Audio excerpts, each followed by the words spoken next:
One day, a lawyer comes to Maria. He pronounces an alimony claim from her husband, but she doesn't understand because her husband has passed away. Maria is annoyed by the lawyer, who is not convinced even after showing him the portrait of her deceased husband. She becomes desperate and turns to her mother for advice. After thinking about it, she considers contacting the police, but then she suddenly thought of someone who could have done this. From there, the situation takes a sudden turn. But the question remains, who sued Maria? You're being sued for infidelity and damages. When I told him that my husband had passed away, a man claiming to be a lawyer came to my house. It seems that I'm being sued for something I don't remember doing. But the person who filed the suit no longer exists. I'm feeling very uneasy and shaken up by this whole ordeal. The lawyer said, You must be Maria. You're being sued for infidelity and damages. Your husband is the one who filed the suit. I'm sure you know what I'm talking about. At that moment, I thought the man was a fraudster trying to scam me out of my money. So I told him, I'm sorry, but I don't know what you're talking about. I tried to send him away, but the lawyer refused to leave. He told me, Your husband is the one who filed the lawsuit. It's in your best interest to just admit it and settle the matter now. If we have to fight this in court, you'll end up losing a lot of money. He tried to convince me like that. I got scared and asked him, Show me some proof that you really are a lawyer. He showed me his badge on his lapel. But even then, I wasn't sure if he was really a lawyer or not. So I just told him again, I'm really sorry, but I have no idea what you're talking about. Would you leave? Then he responded, I showed you evidence that I am a real lawyer. How about you admit your misdeeds already? The lawyer stubbornly refused to leave. So I seriously considered calling the police. But then the lawyer mentioned my husband's name and asked, He is your husband, right? I replied, Yes, there is no mistake, that is my husband's name. But it is impossible for him to sue me because he's already... When I said that much, the lawyer spoke calmly and said, If there is a reason, would you like to tell me? I'm not a debt collector, so I will listen to your story. So I decided to tell the truth. He passed away in an accident a few years ago, so it's impossible for him to sue me. The lawyer was silent for a moment after hearing my words. I didn't really think about who sued me. I could only think that this lawyer was lying. I mean, who would do such a horrible thing? I don't remember doing anything to make anyone hate me. And surprisingly, the lawyer denied the fact that my husband had passed away. No, that's ridiculous. You're going too far making up stories. Your husband did indeed ask us for help. I've met him in person, and I heard that you have a habit of lying, so I can easily tell when you're telling such unbelievable lies. He said that to me, but I don't have a habit of lying. Besides, he's the only one who asked me to speak up if there was anything he needed to know, so I did. I felt sad to be called a liar, and since he talked as if my husband was really alive, it made me feel even worse. I wanted him to leave quickly, so I opened all the windows in the house to create an escape route, then let the lawyer in. I guided him to the family altar to show him my husband's portrait. I thought that if he saw it, he would believe me, but the lawyer said this when he saw the portrait. Huh? He's not your husband, is he? The person who hired me is someone else. Please stop lying. We won't get anywhere like this. I was even more confused and didn't understand what he was saying.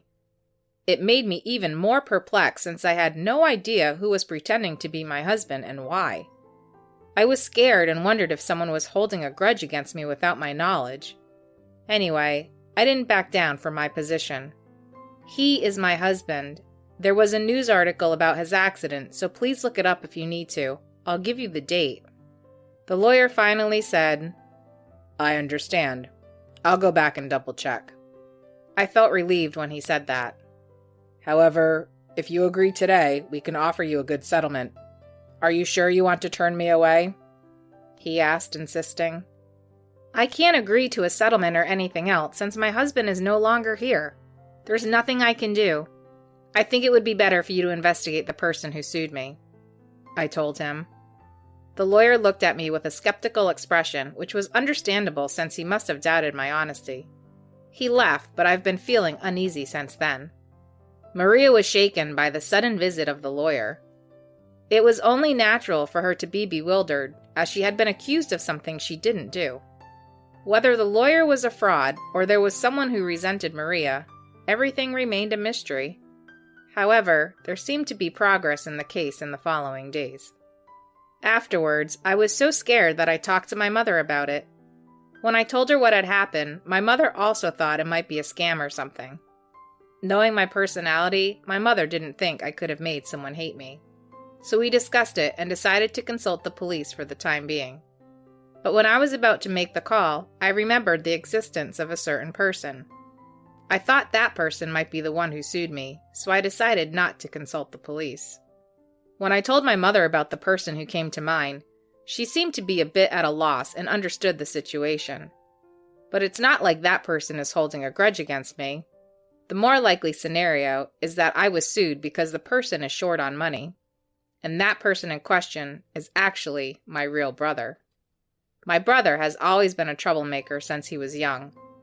A few years ago, he was disowned by our parents, and I had not been in contact with him ever since. But I couldn't imagine that he was leading a decent life. When I mentioned my brother's name to my mother, she had a shocked expression on her face, and we started to suspect him. When I was wondering whether to ask my brother directly, that lawyer came to my house again. "It's been a while since I came here.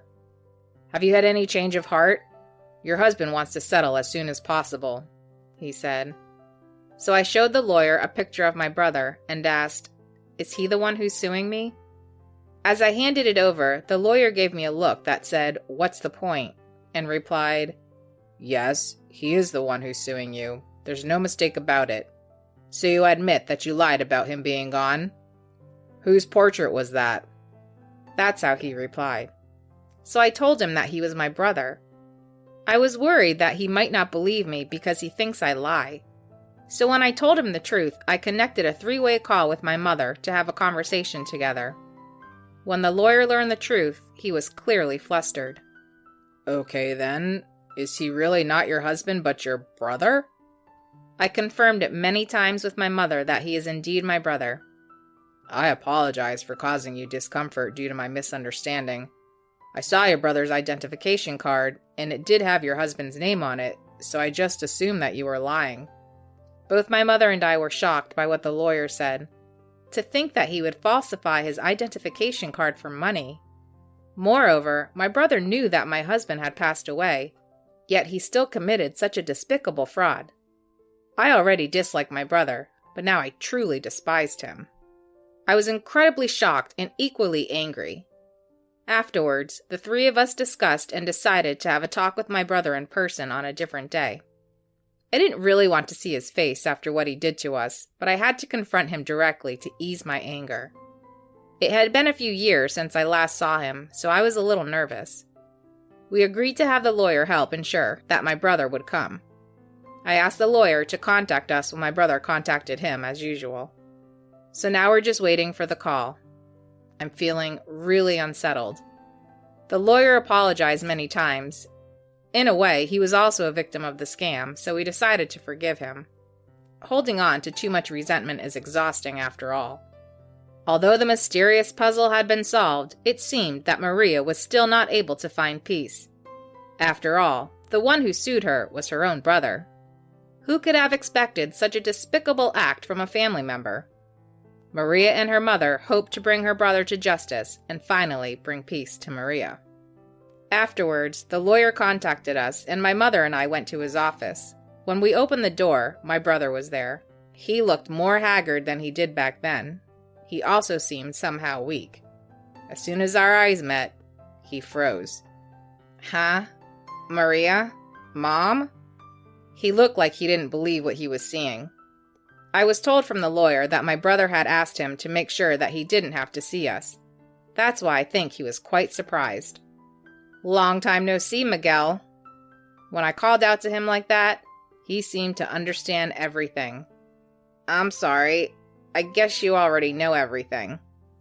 "Yeah, we already know everything. The lawyer knows the truth, too. That's why he contacted me and Mom like this. My brother's face turned pale at my words. Mom was beside me, shaking with anger. As if disowning you wasn't enough! You went this far? How much trouble do you want to cause your family? And you got a lawyer involved too? You should be ashamed of yourself! She shouted at him. I watched the scene unfold, but the lawyer intervened to mediate. I understand your anger, but since we're all here, let's talk calmly. The talk went more smoothly with the third party involved. Of course, I was also angry with Miguel. The fact was that I felt a little sorry for him when I saw him looking worn out. But it was my brother who did something that warranted disownment, so I didn't defend him. After calming my mother down a little and getting her to sit down, we started talking. Miguel was the first to break the silence. I already said this earlier, but I'm really sorry. I found a job after I was kicked out of the house, but I was recently laid off due to the bad economy. I got scared, thinking I might become homeless. I wanted money. I had been living hand to mouth, so I didn't have any savings. As he started making excuses like that, I asked him, Don't you think pretending to be my deceased husband is going too far? Why didn't you contact us before doing something like this? It seemed like my mother was also concerned about the same thing as me. As she said, That's right. Even if you had reached us, I don't know if we would have helped you, but you shouldn't have done something to hurt your sister like this. She was angry again while saying that. Although my brother was nervous under my mother's pressure, he replied, I thought you wouldn't listen to me even if I contacted you guys. I thought sending a lawyer out of the blue to go see Maria would be more effective. I was disappointed with this foolish idea and asked him, By the way, how did you pay for the lawyer? He answered, I promised to pay with the money I got from you as compensation, but if I couldn't get compensation, I planned to back out. The lawyer looked at him with an expression of disbelief at his frank response. No matter what the reason, there are things you should never do, my mother said, expressing the same sentiment. The lawyer and I completely agreed. Miguel seemed to be aware of this also. I knew that in my head, but I didn't want to become homeless, and I couldn't find a job at all. I was really struggling, and didn't have anyone to rely on. That's why I ended up thinking about doing something like this. I wasn't sure if my brother was regretting his actions or trying to make excuses, but that's what he said. Then my mother spoke up. Anyway, don't bother your sister anymore, and don't come near me or your father. You were disowned because you did nothing but bad things like this. Apologizing a little won't make your crime disappear. I can't deal with you anymore. With those words, she was so angry that there was nothing more to say. I understood how she felt. Before she disowned him, our mother had gone through a lot of unpleasant experiences because of my brother. She had been called to the police station in the middle of the night, been talked about behind her back by neighbors, and had rumors spread about her at work. She had finally been able to live a quiet life after cutting ties with him, so she couldn't forgive him for bothering me. After disowning Miguel, my mother's mental state had become much better, and my father and I were relieved. So we were worried and uneasy when Miguel returned. Although I was the biggest victim in this case, I was more concerned about my mother. That's why I supported her decision to disown him again, and gave him a signal with my eyes that said, Don't make any more excuses. My brother seemed to have understood that. Anyway, I'm really sorry about what I did. I won't go near Maria or anyone else again. It's my fault that I ended up like this, and I'll disappear again, so please don't worry. My brother said this and tried to leave with his backpack. I said just one thing to him. If you ever want to see our family again, come back after rehabilitating yourself. I'm not saying I'll be waiting for you, but I hope you'll do your best. My brother stopped walking for a moment when he heard my words, but he didn't turn back and left the office. After that, my mother and I apologized to the lawyer, and the lawyer apologized to me for making me feel bad. Then, my mother and I went home to where my father had returned from work. He listened to the whole story and had a troubled look on his face. Don't worry about me. Take care of Mom. That's all I said, and I went back to my own house. That's the whole story of this incident.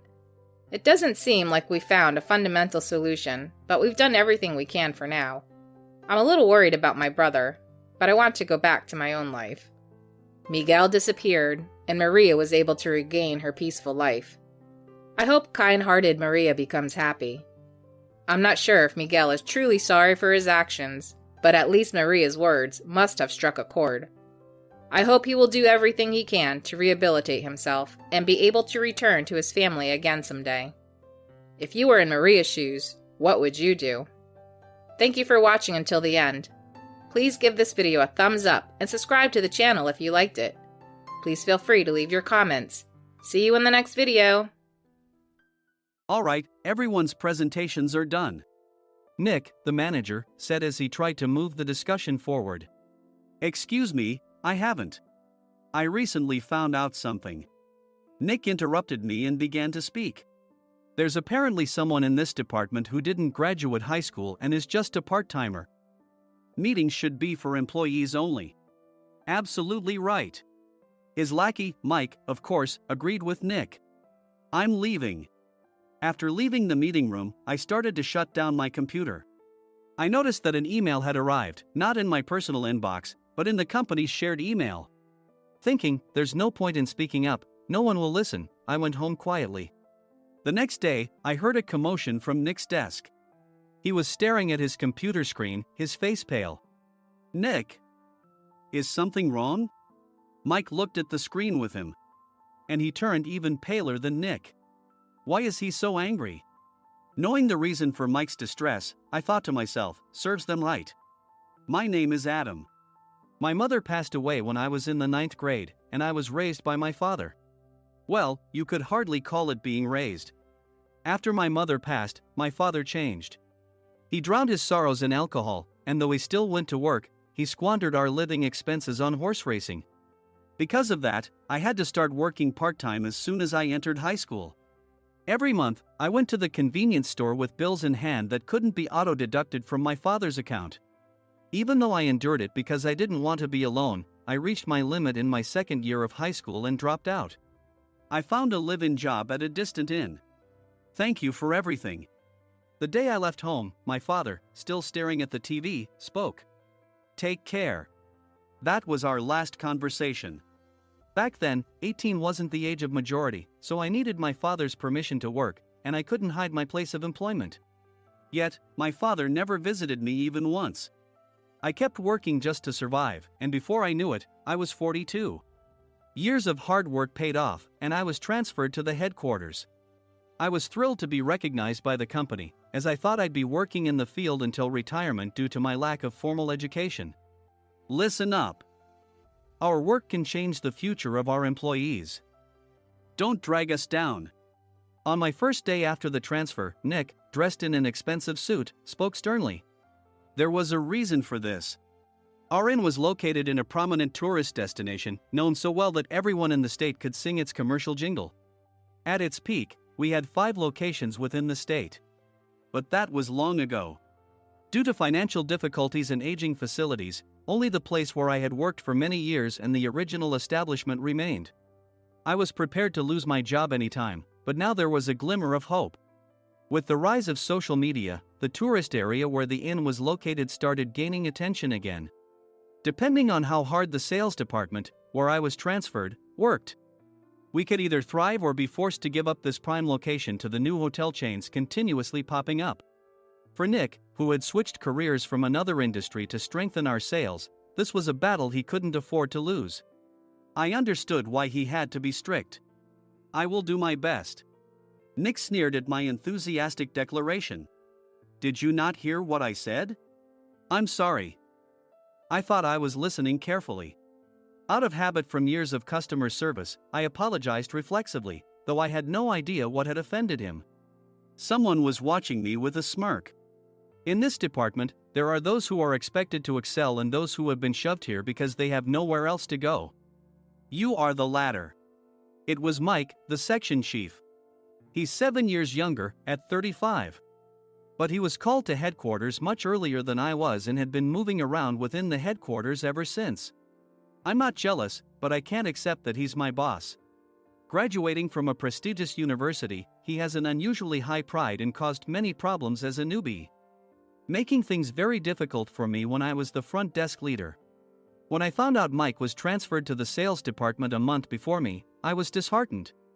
Mike is right. With just a middle school diploma, there's not much you can do. Don't even think about achieving results. As if I didn't exist, Nick remarked, "I'm thirsty." Mike eagerly ran to the coffee maker. It seems Mike is Nick's lackey.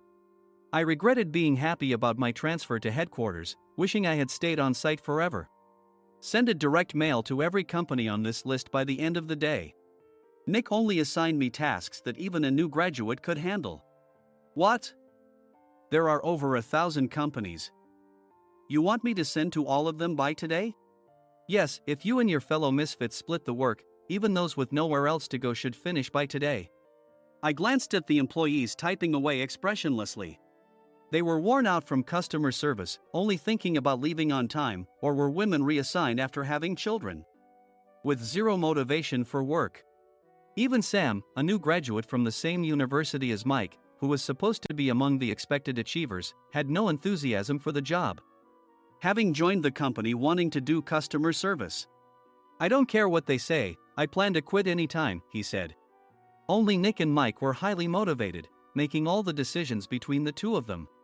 I originally only wanted to work at the inn to survive and had no particular attachment to this job. I swallowed my words, thinking I had no right to reprimand them. About a month after the transfer, Nick told us with a frustrated look, "To commemorate the 50th anniversary, we've decided to create a plan exclusive for one group per day." Originally, Mike and I were supposed to come up with it, but our president, Mr. Thompson, insists on hearing everyone's opinions. "So, you all get a chance." As Nick explained, Mike began handing out prints. "Make sure not to embarrass Nick.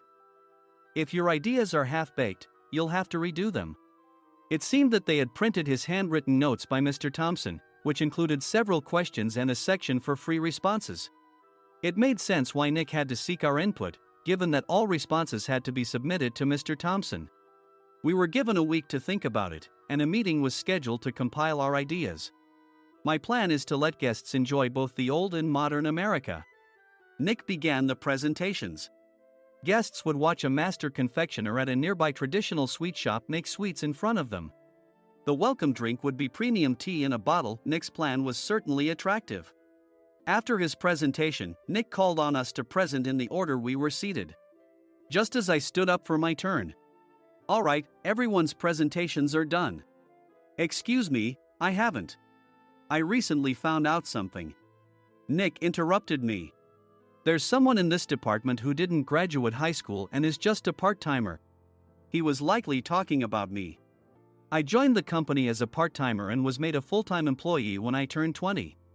That was 20 years ago, so Nick and Mike probably had no chance to know until recently. Meetings should be for employees only. Absolutely right. After that, Nick kept creating opportunities to solicit everyone's opinions, purposefully excluding me from speaking. The meeting unexpectedly heated up and went past the scheduled end time. A few people asked to leave, and the discussion continued with the remaining few. "Still here?" Normally, you'd leave in that situation. Though I had no attachment to the job initially, hearing kind words from customers made me want to make them happier. For someone like me, with nowhere to go, the inn was my home and customer service was my life. I felt pathetic about my current self. "I'm leaving." I left the conference room and started shutting down my computer. I noticed an email had arrived, not in my personal inbox, but in the company's shared email.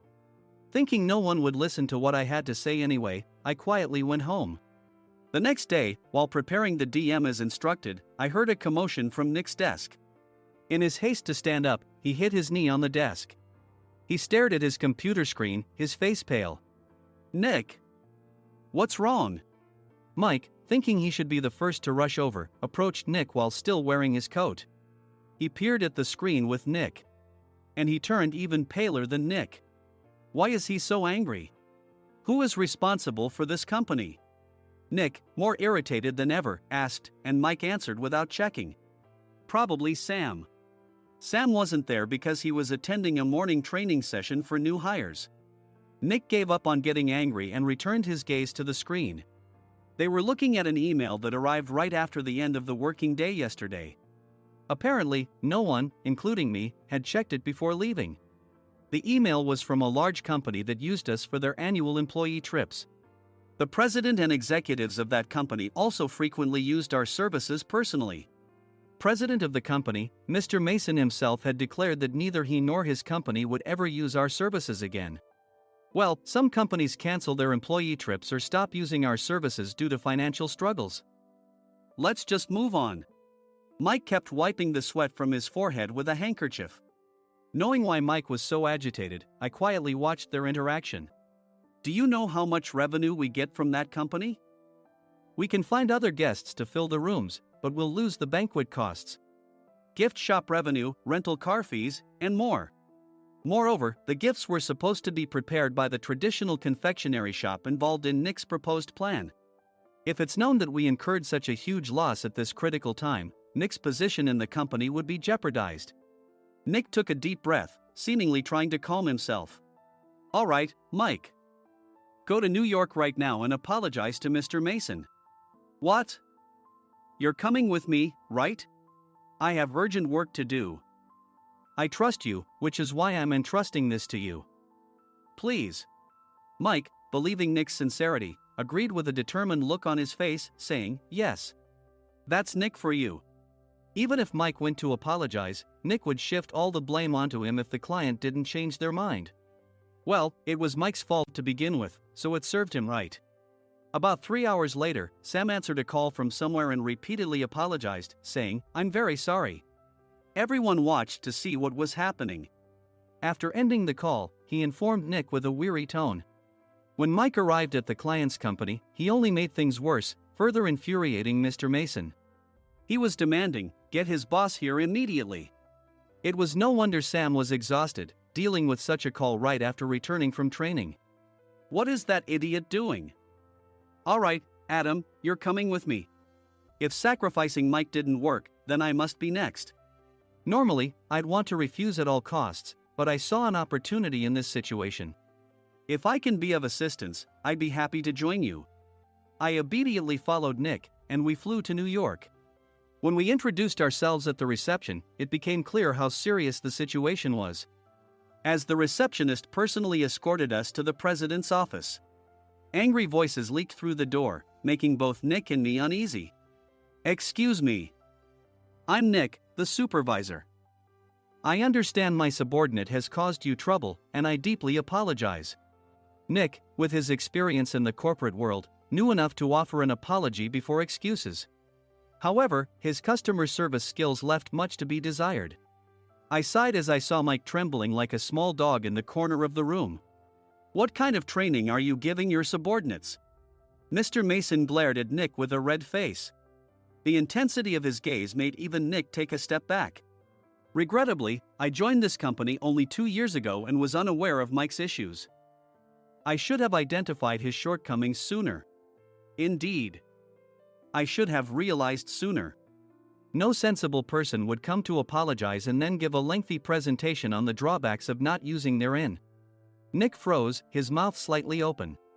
Suspecting the worst, I picked up the documents that had fallen to the floor. It seemed Mike hastily prepared these documents on the plane, listing the disadvantages. Disadvantage 1: if you change the venue for the company trip, employees might suspect it's for cost-cutting reasons, leading to a negative impression. Reading it aloud half-jokingly, Nick snatched the papers from my hand and checked the contents with a furious expression. Among the stack of documents was a receipt from a nearby convenience store's copy machine. I felt a pang of dread, hoping he hadn't shown the receipt as well. What do you think he said when I asked what kind of nerve he had to do this? I'm very sorry. Faced with the dire situation, Nick must have thought there was nothing left to do but apologize. In a voice smaller than I'd ever heard from him, he uttered words of apology. He said, I'm a Harvard graduate. I don't believe I said anything wrong. Mike. What have you done? Forgetting his plan to pin the blame on Mike, Nick yelled loudly, even in front of Mr. Mason. "I didn't do anything wrong." "You're still saying that? Look at him." Mike pointed at me with a shaking hand. "I was assigned to headquarters in my 20s and now I'm a section chief. This guy only made it to headquarters at 42. Everything I've done proves I was right. So why are we losing the contract?" Having said his piece, Mike collapsed to the floor. "Of course. You were sent there because you had nowhere else to go." Mike never expected to hear such words from someone he looked down upon. He lunged at me, and Nick hurriedly stepped in to stop him. "Mr. Thompson told me Mike is a quick thinker, and to take good care of him." There's no way he was pushed aside. "Don't make things worse here." "He didn't say quick thinker, he said only quick-witted, didn't he?" I don't remember that part." I recalled the many troubles Mike caused when he was a newbie. When Mike was on the front line, his pride was so high that he never apologized to customers. Customer service, especially in our job, doesn't work alone. It brings both good and bad situations.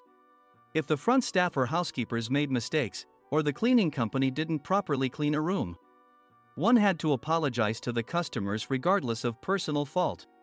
Mike, in such situations, would never apologize, insisting he wasn't at fault. This often angered customers, and as the front desk leader, I frequently had to apologize on his behalf. He caused complaints and disrupted operations, which is why he was quickly moved to headquarters. In departments where he didn't interact directly with customers, his quick thinking was beneficial and things went well. But it seemed his flaws were starting to show. Corporate reservations are supposed to be entered into the system by the sales representative. But a quick check yesterday revealed that more than 10 items were missing from the client's reservation. The handover document clearly stated what needed to be prepared. Why didn't you enter it into the system? Why do we have to give them special treatment? Filling rooms near the banquet hall, setting up all the food in advance. Specifying the brand of wine, they're too demanding. No wonder he always angered customers, I thought, feeling a headache coming on. Grouping them in rooms near the banquet hall is for our benefit too. It makes it easier for the staff to set up beds and serve breakfast since everyone's schedule is synchronized. As for the other requests, Mr. Mason suggested them to lighten our load. I didn't know that. Nick finally seemed to realize that Mike was the one who had angered the client. What did you say to them? I just told them we wouldn't give them special treatment anymore. We shouldn't waste effort on things that don't bring in money. I was utterly exasperated at his lack of understanding of customer service. Of course, we shouldn't comply with unreasonable demands. But carrying over successful practices from past stays makes customers feel remembered and enhances their experience. Good memories encourage repeat visits. That's part of our job. I looked down at Mike, who was sitting on the floor. In our job, nothing is a waste. Mr. Thompson likely moved you to the sales department, hoping you'd finally understand this. How do you think he feels now that you've failed to meet his expectations? Mike, tears in his eyes, fled the president's office. I was amazed he still hadn't apologized. You have it tough, Adam. It's okay, we're all employees of the same company. I deeply apologize for this disrespectful incident. Especially after all the care you've shown us. If it weren't for you, Adam, I really would have stopped staying here. When I heard you were moving to the sales department, I was willing to reconsider if you handled it. Seeing us talk so amicably, Nick's face contorted. Do you two know each other? Adam's service is excellent. I always requested him specifically. Normally, we don't accept specific staff requests, but we made an exception for Mr. Mason, adjusting my shifts accordingly. He had personally stayed at our hotel just before my transfer, and during casual conversation, I mentioned, I'm moving to the sales department soon.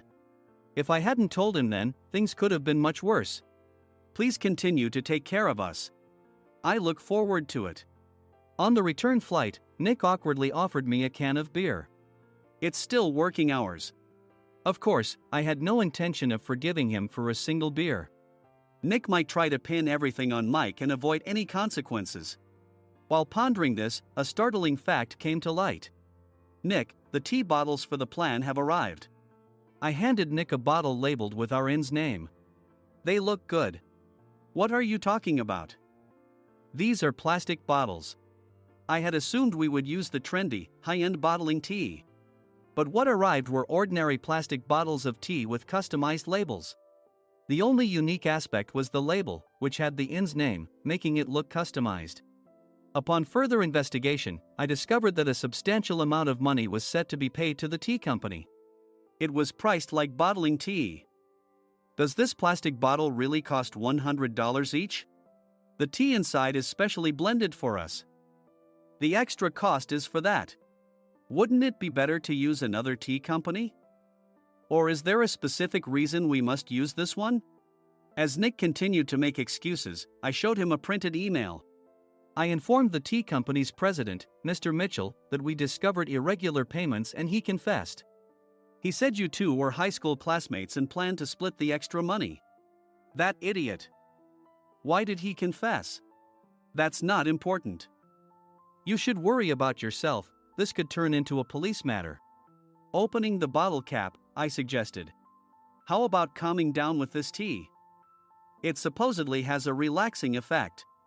Nick drank the tea frantically. In the following days, decisions were made about their fates. Mike was reassigned to the General Affairs Department, with no chance of transfer or promotion, as per Mr. Thompson's orders. As for Nick, since the payment to the tea company hadn't yet been made, he narrowly avoided legal trouble. Instead, he was encouraged to leave the company, and to avoid further complications, Nick submitted his resignation. Rumor has it that connections between HR departments have made it difficult for him to find new employment. Even though it was good to have those two gone, something unexpected happened in the sales department. Everyone became motivated and united in refining the 50th anniversary plan. In the end, my plan was adopted.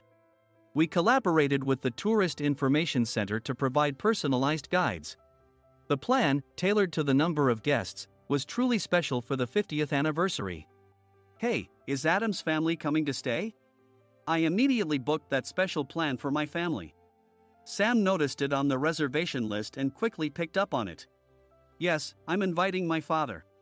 That's great. I might invite my parents too. I lacked the courage to face my father just as Adam.